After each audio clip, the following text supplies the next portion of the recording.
Hello, my name is Andrew. Welcome to another fun installation of the Constellation Chronicles.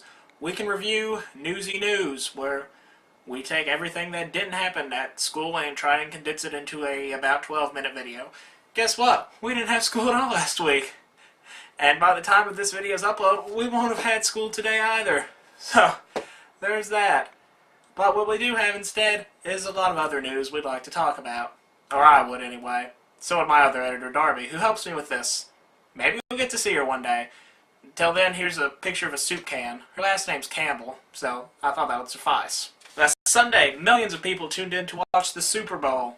Or at least millions of other people did. I did not. I tuned in for the commercials, as I do every year, which are my favorite part. This year's Coca-Cola commercials seem to create quite a buzz, so we're going to look at that right now.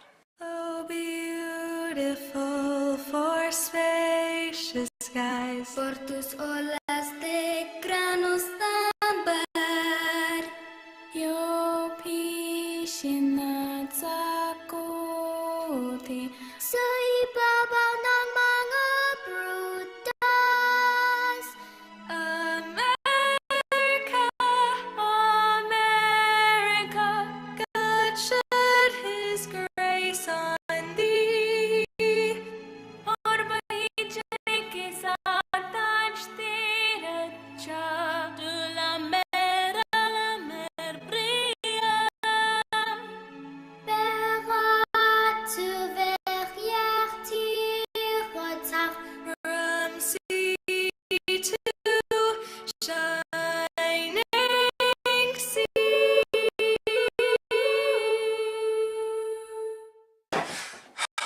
My gosh! What does Coca-Cola think it's doing? I heard words that were not English, that were not said in American tongues. I am frightened. And obviously I was not the only one. Within minutes of the commercial's initial airing, thousands of people took to social media such as Twitter to express their concerns of the commercial. This user says, "Because of that commercial, I'm switching to Pepsi. In America, we speak English." That we do. We do speak English. They've got us there. See, this one says, "Big mistake, Coca-Cola. Big mistake. Hashtag speak American." Which contradicts the previous tweet. Apparently, we speak American. When that became a language, I don't know. American's a language. I speak American, apparently. I've been told that. From this tweet, I'm being told that. See, this one says, "I'm no longer drinking Coke because they used terrorists in their commercial. Hashtag Team Pepsi." Wow. However, some Twitter users actually got the message Coca-Cola was trying to express with this commercial, such as this user who tweets this: "Thanks at Coca-Cola for reminding us that we are beautiful because of and not in spite of linguistic diversity. Hashtag America is beautiful." Very true. Or this one: "A shame that people were upset by the Coca-Cola commercial. We're a melting pot, y'all. I think it was a good portrait of our diversity." The messages that can be interpreted differently. We move on to the recent debate between Bill Nye and Ken Ham. Last Tuesday, the debate between Bill Nye, the executive director of space interest organization The Planetary Society, and the man behind the famous Science Guy TV show, and Ken Ham, president of the creationism organization Answers in Genesis, and he's also the head of the Creation Museum in Petersburg, Kentucky, where the debate was held. Now, I'm not going to get into the real meat of the debate, and instead I really encourage you to go watch it for yourself and make your own answers. The link to the debate can be found down in the bottom in the description bar, but I'm going to throw out some of the highlights. The event was framed around whether creationism is a viable model for explaining the origins of the Earth. Ken Ham discussed the validity of creationism, and I discussed the validity of evolution. Apart from this, there were a whole lot of technical scientific terms thrown around that were very hard to keep up with. Instead of focusing on that, I'll talk about some of the key terms and phrases thrown around. Let's see, the word science has been hijacked, the Bible, Jesus, Charles Darwin, fossils, the Grand Canyon, Noah's Ark, kangaroos, Bill Nye endorsing the Seahawks, fish sex. That was a topic. I was very thrown off by that. And the question from one of the audience members, what's your favorite color? Which really helped us discern life's true meaning. Now, the creation evolution debate has been going on since ever, and ultimately you have to make your own decision concerning the matter. I encourage you to go check out the debate, but fair warning, it is around 3 hours in length, so make sure you do that when you have enough time on your hands. Speaking of things that take 3 hours, Subway. A blogger by the name of Vani Hari, whose name I am more than likely mispronouncing, and I apologize, who blogs under the handle Food Babe, started an online petition Tuesday demanding the fast food giant stop using azodicarbamide, which name I'm also probably mispronouncing, this thing right there, in its bread after she discovered that it is also used in yoga mats, the soles of shoes, and synthetic leather. She made a video explaining her findings, which we'll show right now. Hi, my name is Vani Hari, and I'm the creator of FoodBabe.com. Did you know that it would be illegal for Subway to sell this sandwich in Europe and Australia? That's because the World Health Organization and the UK Health Safety Executive has deemed an ingredient in this sandwich unsafe to eat because it is linked to allergies, asthma, and respiratory issues. Subway uses this ingredient here in the US and Canada, but not in other countries. Other countries have either banned it or will put you in prison for using it. One country will fine you almost $500,000. And Subway has reformulated their bread without it for citizens across the globe, but not us. This controversial and dangerous ingredient is called azodicarbonamide.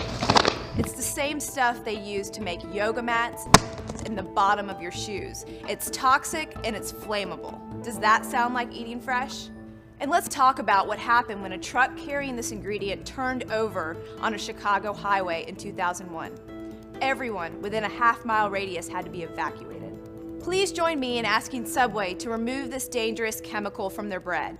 We deserve the same safer ingredients Subway sells to other citizens across the globe. Please sign the petition at foodbabe.com/Subway. Let's eat fresh, not yoga mat.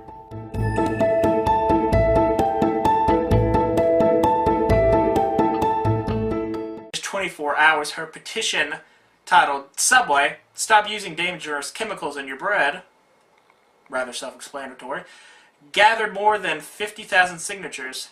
As a food additive, this thing is used as a flour bleaching agent and to make dough rise faster. In a 1999 report, the World Health Organization linked azodicarbonamide, or this chemical, exposure to asthma, allergies, and skin irritation based on evidence from case studies and skin studies. The ingredient is banned in Europe and Australia. The Food and Drug Administration approves the use of azodicarbonamide and food as an aging and bleaching ingredient and dough conditioner in quantities less than 2.05 grams per 100 pounds of flour or 45 parts per million. The FDA is currently collecting data on the use of azodicarbonamide and bread, an agency official told ABC News. You can find the petition link in the description bar below here. Olympic Games kicked off in Sochi this Friday, and keeping up with the theme of difficulties that have surrounded the Games so far, the opening ceremony did not go as smoothly as was hoped. 5 enormous lit-up snowflakes were supposed to blossom into the 5 interlocking Olympic rings, but due to a malfunction, 1 snowflake refused to blossom, leaving the world looking at 4 rings and a rebel snowflake on the side.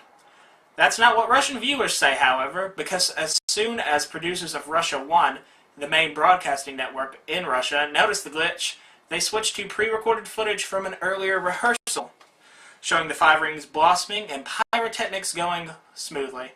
But these are not the only problems surrounding the Winter Olympics in Sochi. Apparently Sochi was not exactly prepared for the influx of journalists and other visitors to the city, which has resulted in loss of room reservations and some hotels not being finished built. They're just there. They're not finished. Other problems surrounding the Sochi Winter Olympics has also been poor water quality, water main breaks, and power outages. Hopefully these problems will all be worked out. More news about water. In interviews recently conducted by WSAZ, Parents of West Virginia students are becoming frustrated with the number of times their children have been sent home from school because of a reappearance of a dangerous chemical that has leaked into the water, which we talked about last week. Schools are now warning the students and staff not to use the water for anything other than flushing toilets, which has led to an increase to the use of hand sanitizer and the number of students packing their lunches to school. So don't drink the water unless you're a dog and want to flush the toilet. And if you're a dog that can flush the toilet, you're going places. Jay Leno left The Tonight Show this week after a 22-year run as the host. It was a rather tearful final show involving the return of his very first guest, Billy Crystal. Jimmy Fallon will take over The Tonight Show and is taking the show back to New York City, where it all began. Speaking of older cultural icons, Thursday marked the 50th anniversary of the Beatles' first performance in America on The Ed Sullivan Show. The beginning of Beatlemania in America has been traced back to that monumental moment 50 years ago when John, Paul, George, and Ringo touched down at JFK Airport to hundreds of screaming fans. CBS threw an anniversary celebration on Thursday and brought together the two surviving members of the band, Paul McCartney and Ringo Starr. Finally, the creator of the newest addicting and frustrating game app, Flappy Bird, you know him, you love him, you don't love him, recently tweeted that the game will be taken down as he can't take it anymore. Dong Nugent is not happy with the overwhelming response his game has gotten, and despite making $50,000 in sales daily, he has removed the game from the App Store, saying that the media has overrated the game and he just wants a moment of peace. We all want a moment of peace from that game, but we're not going to get it. We got to beat our high score. Some of us have to make it past 0. That's the end of this edition of Newsy News. Go like us on Facebook. Follow us on Twitter. Remember, brush often.